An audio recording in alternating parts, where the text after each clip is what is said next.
What drives the mind of a UFO conspiracist? Paranoia? Hope? Or maybe just a desperate need to be verified? Our species have surpassed any balance of nature the Earth has to offer.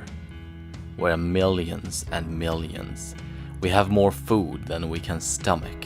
We live in warmth and fortune. Sickness don't affect us. No animals harm us. There's nary a reason to fight each other. There is nothing to make us feel alive on this planet anymore. Meaningless, boring, lonely are the lives we lead.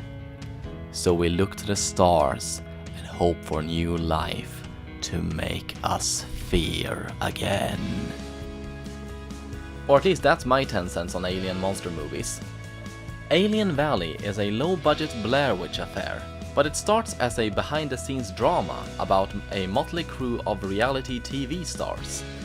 The crew of small-time paranormal investigations TV show Paranormal Mysteries are just going about their lives trying to make the most recent episode of their show before they find themselves in over their heads in the commons of San Luis Valley. But all of this is told to us in second person, as their footage has become subject of controversy, with experts and family members weighing in on whether or not the footage is in fact real. Imagine Alien Autopsy crossed with the Blair Witch Project, and it gets you a pretty good idea of what this movie is like. Cheap, patronizing, a bit dated, but effective.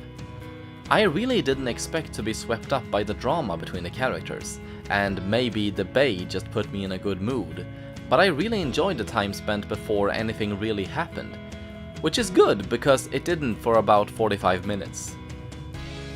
The BTS portion of the film is my favorite, because it feels like a breakdown of reality TV in general.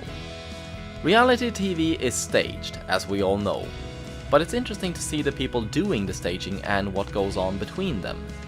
But what sells it for me is how natural it comes across. Sure, it feels like a Fox TV comedy drama, so it's not exactly realistic, but it's still charming.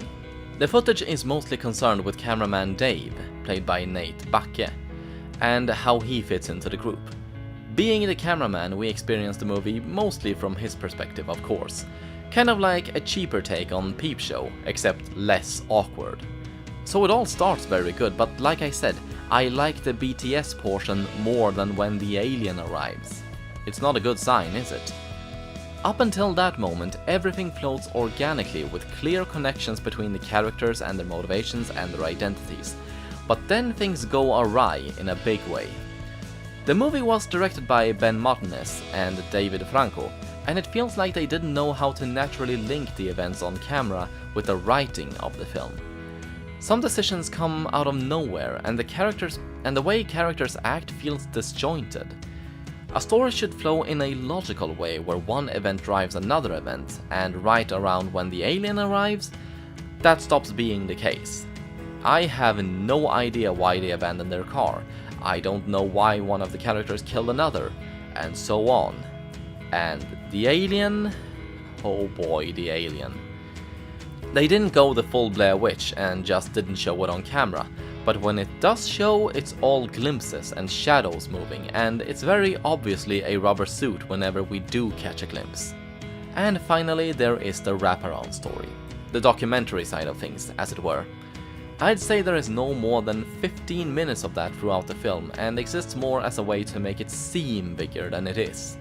It implies the footage caused enough of a stir for people to question whether it really happened or not, but there is so little of it, it comes across like an afterthought. Especially considering the show the footage revolves around very clearly has never existed. And the post-production is terrible. I'm not saying I could do better, but I have enough experience editing music videos to know a botched job when I see one. This is one of those movies where I'll say if they had a bigger budget, this could have been amazing.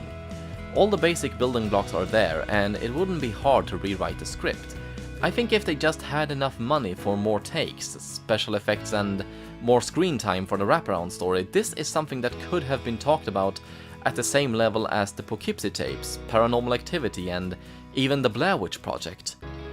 But what could have been doesn't change what is. And while I enjoyed half of it, there wasn't enough to save the movie as a whole. I sentence Alien Valley to a 5 on a scale of 11.